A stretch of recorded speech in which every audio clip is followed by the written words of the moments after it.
Hello there, I'm Jamie Forrester and this is The Basement.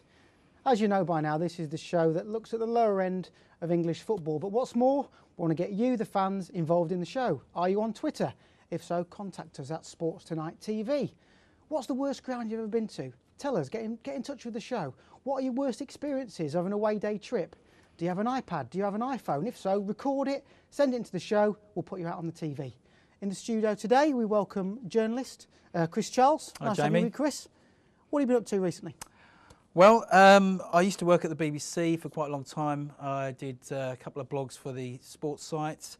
They moved up to Manchester, I didn't. So I'm currently writing a blog. Welcome to the Chris Charles Show, everyone. We're going to be talking half an hour just on Chris. Sorry about that, Chris. The producer's in me here telling me to be like that. Yeah. Great to have you on. I don't blame him, to be honest. I'm not that interested. Very quickly, I'm writing a blog for the Football League every week, which is obviously pertains to this show. I'd write another blog for someone called West London Sport, and I am part of a QPR podcast called Open All Ours. Okay, so you're big on football. What's the worst ground you've ever been to then? The worst ground? Cambridge United's old ground, the Abbey Stadium. Yeah. I don't know if they're still there, actually. They are still there. They are still there. Yeah, I mean, that was, I wouldn't say it's the worst ground, but it was yeah, there wasn't much sort of covering, when it was sort of raining, and which it was when a couple of times I've been up there. But the worst away trip I had was to Port Vale with QPR. We were 2-0 down after 10 minutes. It absolutely hammered it down all evening. It was. We got soaked to the skin, and then had a long drive back on the coach. So that wasn't much fun. Well, talking about bad experiences, we're going to talk about the Aldershot Southend game, Boxing Day, floodlight failure, Aldershot at home, down to 10 men, Southend are 1-0 up. And all of a sudden the floodlights go out. Now that's amateur hour, isn't it? What's going on there, Chris? Well, it sounds like something out of the 1970s, really. It's like, 3-day week, and the bin strikes and all the rest of it, and power cuts happening all over the place. I don't know. It's just I hadn't heard of a floodlight failure in years. Well, we're gonna turn to our on the phone Chris Phillips, who's a Southend fan and journalist. How are you doing, Chris? Yeah, very well, thanks yourself. Chris, yeah, I'm very good, thank you. I've got this image in my head of an Aldershot fan sneaking off from behind the goal, turning the lights off. What's going on here? Yeah, it's a strange situation, actually. Obviously, it seems a little bit convenient if you're being cynical. Aldershot were down to 10 men at the time, and they were losing 1-0. And all of a sudden, the lights, which... Hello? Hello? Is he still there? Chris, are you still there on the phone? I think we've lost him. Okay, not a problem. So we've obviously seen that the crowds have gone out. Now, as a player, I'm not happy because it's Boxing Day. Yeah. You might be happier if you're an Aldershot player. Well, but I've prepared really well over Christmas. I've not gone out. I've not had a drink on Christmas Day. I've took it easy on the Christmas dinner. Got to Boxing Day, and the floods have gone out. Game's over. As a fan, how would you react to that? If you'd pay to go and see that game, how would you react to that? Well, it depends which. If I was an Aldershot fan, I'd be quite happy. Like you say, they're down to 10 men. They're 1-0 down against a side who are challenging for promotion. Let's be honest, there's not much chance of them getting back in the game. So you'd say, yeah, thanks very much. Well, you would. If you're a Southend fan, apparently we're hearing that Aldershot are charging Southend 50% of the ticket price again to go and watch the match on a cold Tuesday night. Right. That's going to infuriate you, isn't it? I would think so, yeah. I mean, they also asking them to bring along some 50p's for the metre just in case it happens again. Yeah, I think they're trying to get. I mean, in all seriousness, are they paying their players that much at Aldershot they can't afford to pay the electric, or is this just one of them things we should accept? Well, what I heard, there was an announcement went across over the tannoy for the club electrician to come along and have a look at, and you can imagine. Because every club has an electrician, doesn't they? Obviously, at lower league level, every club has an electrician on standby. Yeah, you just get this sort of vision of a bloke sort of humping his tools across the pitch and having a look. But you just wonder whether they were telling him to make it better or just tweak something to make it a bit worse to guarantee the game doesn't go ahead. Because let's face it, I'm not saying they seriously do that, but it's not really in Aldershot's favour to have the game played. It'd be interesting to see if they were 1-0 up and Southend had a man sent off, whether they might have tried that extra bit harder to get the game back on again. That's right, yeah. We're not sure how far they actually pushed it to get the game on, but it's a funny one, isn't it? I know one of our producers is a big Southend fan. He's not happy. He's paid to go and see the game. He's got to pay half the price again. It's not really on, is it? Yeah, you think maybe, I don't suppose Aldershot could afford to do that, but you'd think that they might just say, well, anyone who had a ticket for that game, it's going to be valid to get in for the next game for nothing. Yeah, OK, we're going to move on to the FA Cup this weekend. The big boys are in the hat. We've got the Premier League and Championship teams in. Yeah. We're shortly going to have Crawley Town player David Hunt on the phone. Now, I've got to know David quite well since he's been a friend of the show, and every time you speak to him, all he goes on about is, I played against Wayne Rooney, I've got Wayne Rooney's shirt. Right. So when we get him on the show, we're going to see how long it takes him to mention Wayne Rooney, mention Manchester United playing at Old Trafford. Have we got him on the phone, David Hunt? I think we're shortly going to get him on the phone.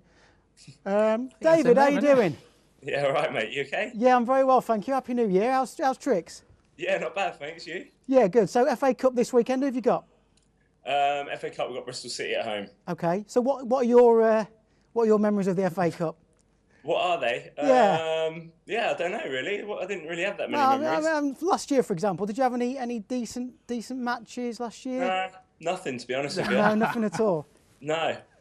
Mate, I think you heard us, didn't you, to be fair? I mean, I think you've got to come clean, mate. All it is, it's me and Wazza. I love Wayne. Wayne loves me. I've got his shirt. We go out together. I go up to Manchester, stay with Colleen.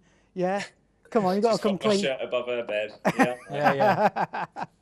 No, in all seriousness, we've got a picture of you with your best mate there, Wayne, on the screen. That must have been a great experience for you there, mate.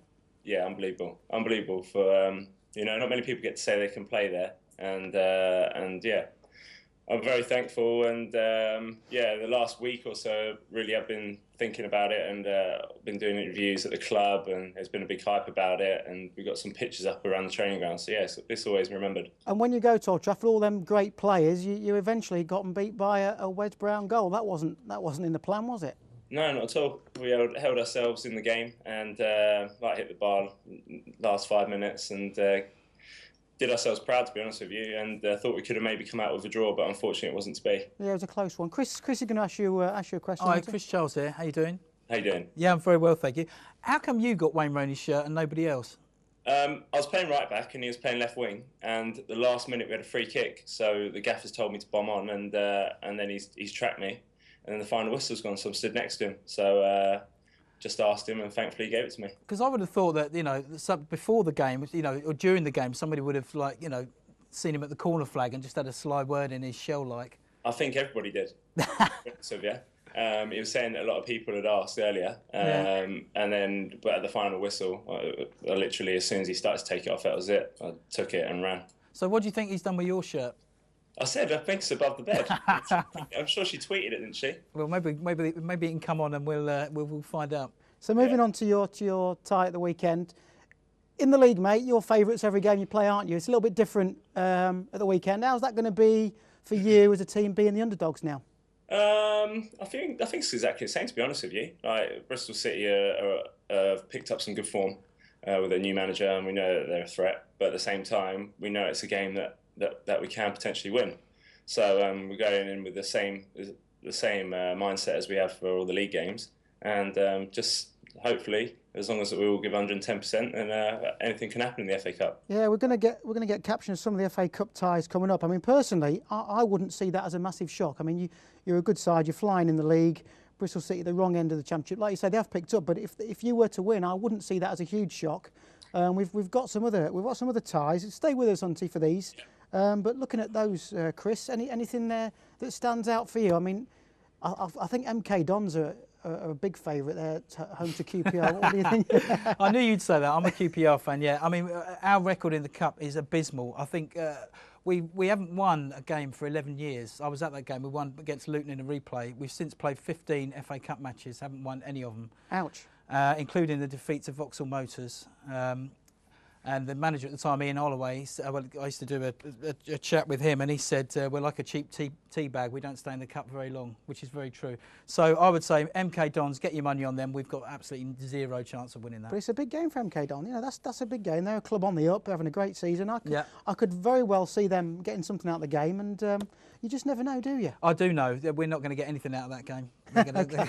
Auntie, any of the fixtures that stand out for you, mate? I haven't really checked them, to be honest with you. Just got a mindset on our game, but like you said with the QPR, I think their priority is the league and staying in the league. So I don't think they're really that bothered if they go on a cup run. They'd rather stay in the Premier League. Yeah, they're having a bad run though, Auntie, to be fair. And I think a lot of managers, they just want to get a win under the belt, don't they? Just to get the confidence. It'd be interesting to see what sort of team that he puts out. But MK Dons are more than capable of turning them over, aren't they?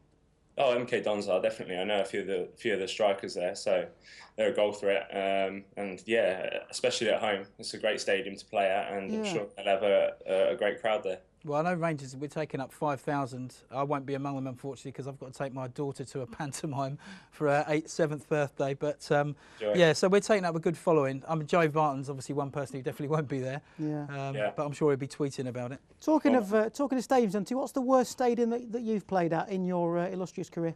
The worst stadium? The worst stadium? Well, worst experience of a game and the stadium wasn't amazing was Blythe Spartans away. Yeah, okay.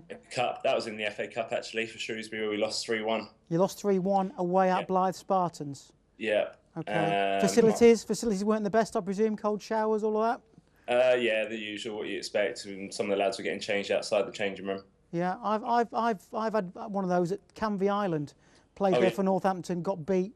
Julian Dix was there at the time, kicked me up in the air for about an hour, then I got substituted. And I've never forgotten that day. That was a real low point in my career. Yeah, they stand out, don't they? Yeah, they do. Yeah, it's tough. I mean, when you play in these games, particularly when you play against lower league teams as a league player, they're really tough to get your head around, aren't they? Oh, we played Redbridge in the last round, and even though we won 5-0, if you were at the game, you wouldn't have thought we deserved to win 5-0. But like I said, yeah, they're very hard games, and that's what you need your professional players really to just make sure they do a job. Yeah, okay. Well, listen, mate, thank you very much for joining us. I think you've got a call to Wayne Rooney just coming in now, so you better take that. And we'll see you again very soon on the show, mate. Good luck at the weekend. Thanks, mate. Thanks a lot, mate. Cheers. Take care. Then. Bye-bye. Bye-bye. Okay, we couldn't get him to say Wayne Rooney there. I think he heard us, didn't he? Never mind, we'll get him again. The thing is, when he's in the studio, he doesn't shut up about it. That's the truth. Yeah. We're going to get some more of the FA... Would you? Well, we're going to get some more of the FA Cup ties up on the screen. Yeah. Fleetwood Blackpool it's a funny one because that's a very much a local derby. I was brought up in Blackpool, so I know the significance of that. But there's some really interesting ties. Well, Fleetwood. I mean, I think their manager has gone on record as saying it's probably the biggest game in their history, or certainly one of them.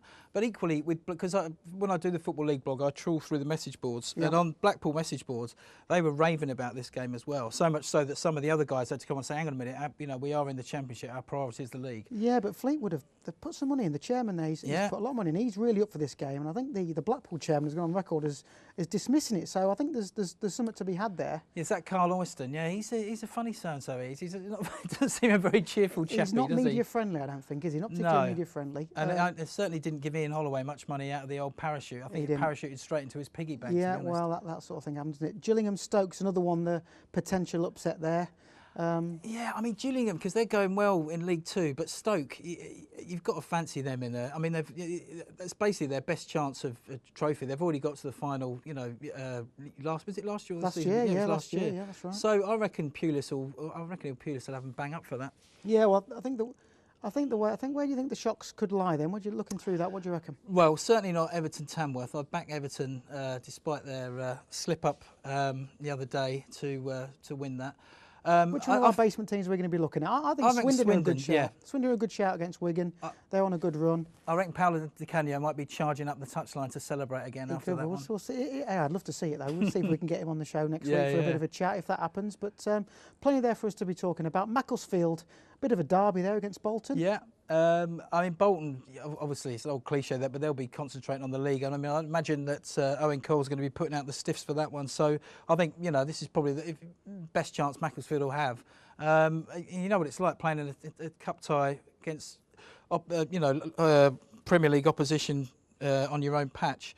They tend to freeze sometimes, so, Well, it can go one of two ways, can't it? Some players rise to it and they play the game of their life. Yeah. And then after that, they go on a bad run because they've put everything to that game, or they freeze and they get clouted. I think a lot of it depends on the first goal in these games, doesn't it? That's very true. If the lower league team can stay in the game, keep it 0-0, get the first goal, give them something to protect, get the crowd behind it, then anything can happen, can't it? We've seen it so many times. Yeah. Well, you mentioned Blythe Spartans earlier on. I seem to remember years ago, they had a great run. They got to the fifth round or quarterfinals. It's like when Chelsea came to Loftus Road, sorry to bring it back to QPR, but I don't think they realised quite how passionate the QPR fans were, or how anti-Chelsea they were, and they would just look shell-shocked when they came on the pitch. And likewise, if you don't prepare properly for these games, then spot on. Yeah, you're right. We're going to take a break. We'll be coming back talking more FA Cup football, and we'll also have a song from one of the Cheltenham fans. See you in a few moments.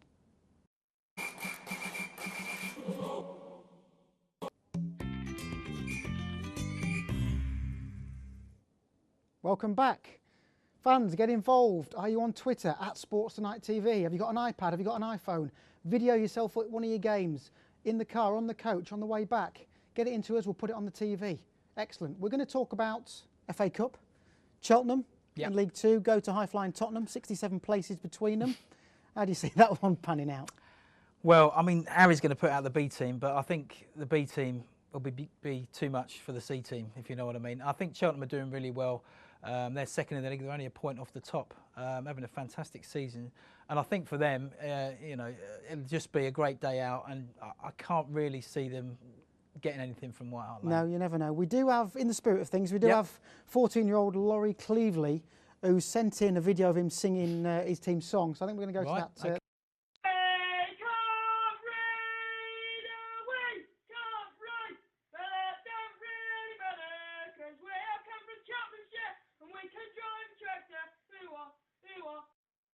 Isn't that great? That's fantastic. That great of the lad to do it. Yeah. Apparently they're taking over 50 coaches of supporters. It looks like the whole town is travelling to London. They're using Arsenal's training facilities the day before. They're doing all the right preparation, but they're going to have a great day. That's interesting. They're using Arsenal's training facilities. You know, I wonder if maybe they've got Vinnie Jones and Razor Ruddokin to coach them how to take out a few of the Spurs players and stop them, you know. Well, Arsenal are doing their bit. Arsenal are doing their bit. We're going to go to the Skype wall now, the Skype phone. Sorry, we've got Tony, who's a Cheltenham fan. Hi, Tony.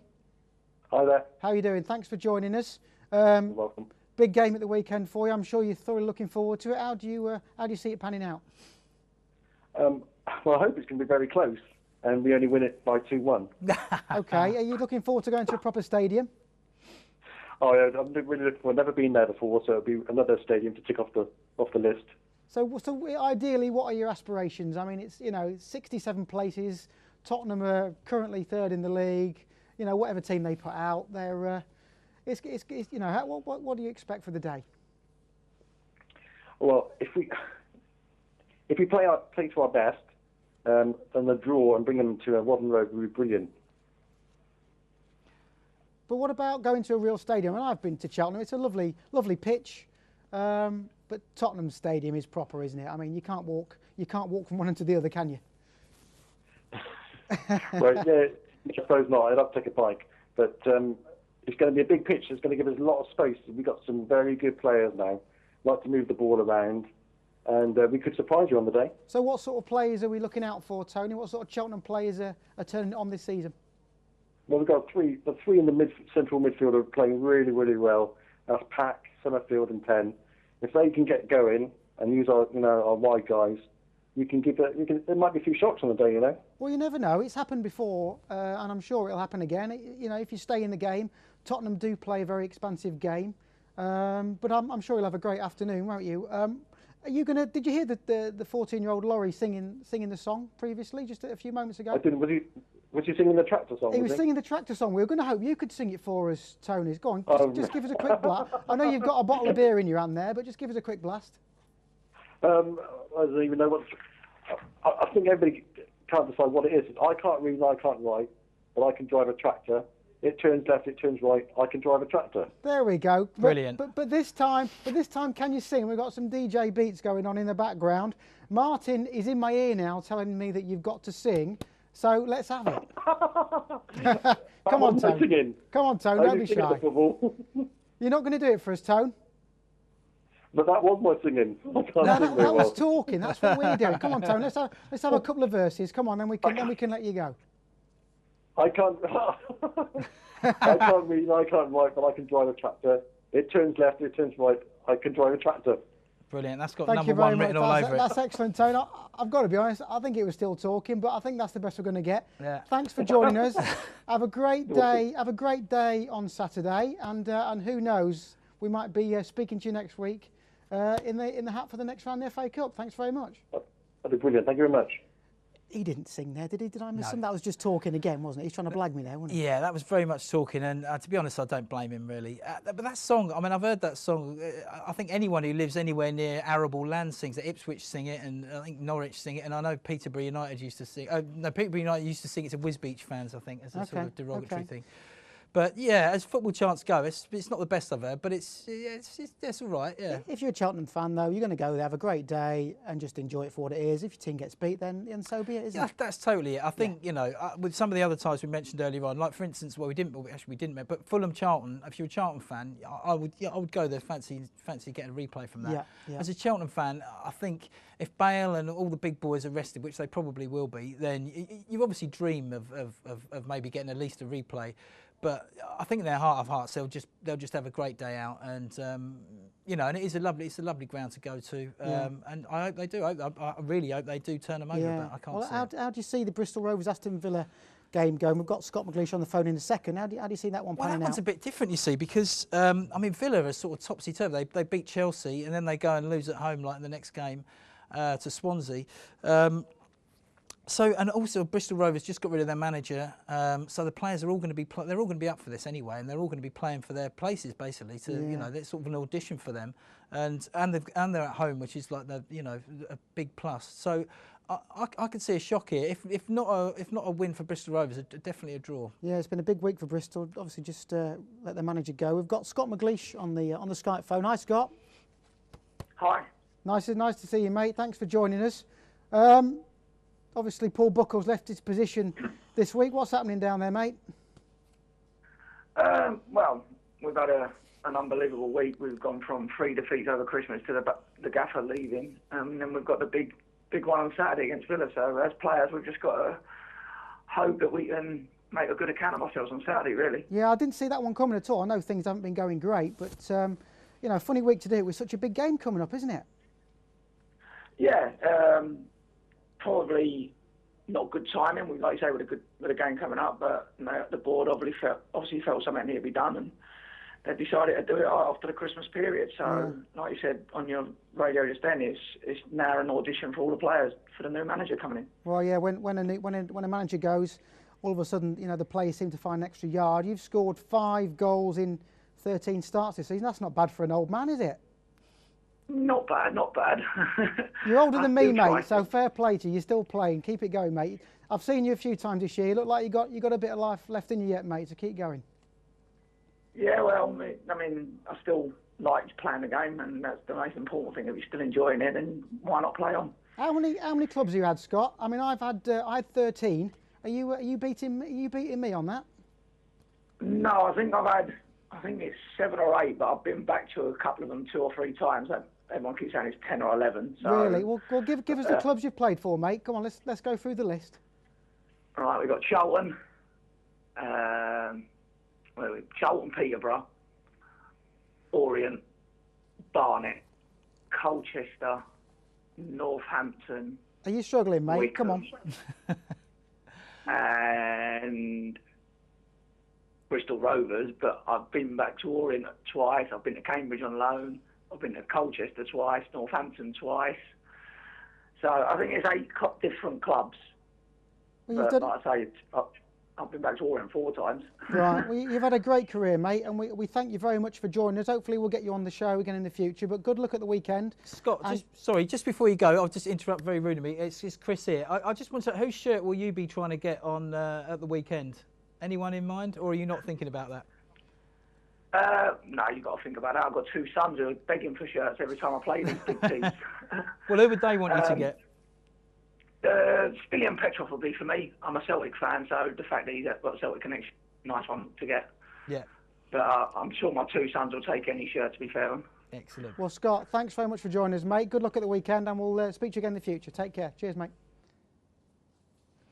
Great to hear from Scott. Fantastic, there. Tough week for Bristol Rovers. We're going to move on to a nice story to finish off the show. Oh, yeah. Sheffield Wednesday fan Mark Lomas has requested Owls fans to donate shirts. He's got 71 shirts, and he's going to take them on a trip to Goa. Right, okay. Not really too sure what it's about. What do you make of that? We've seen the shirts there. Yeah. That's it's a great gesture by the Wednesday fans to do that. That's a fantastic shot, that, yeah. Well, I think it's great. I don't suppose Sheffield United will be too pleased about having everyone in India wearing Sheffield Wednesday shirts. But well, there's a big untapped market in India for football. I'm sure that he's spreading the gospel of Sheffield Wednesday out there, isn't he?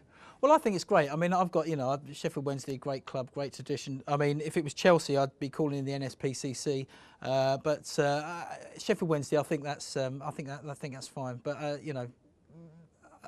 be interesting to see if many of the kids out there have actually heard of Sheffield Wednesday. Well, he's apparently he's going to give us some video footage of his trip over there, so that'll be on the show in future weeks and months, hopefully. So that'll be great. Turning back to you, yes. Your blog. I read your blog about Christmas. Yeah. I think you've got some stuff on New Year's resolutions in football. What have you got for us? Well, I mean, you sprung this on me just before when we came on air. But just from the show we've done so far, I'd say for Aldershot, get yourself a new generator. Yeah, desperately needed. Desperately needed. Yeah.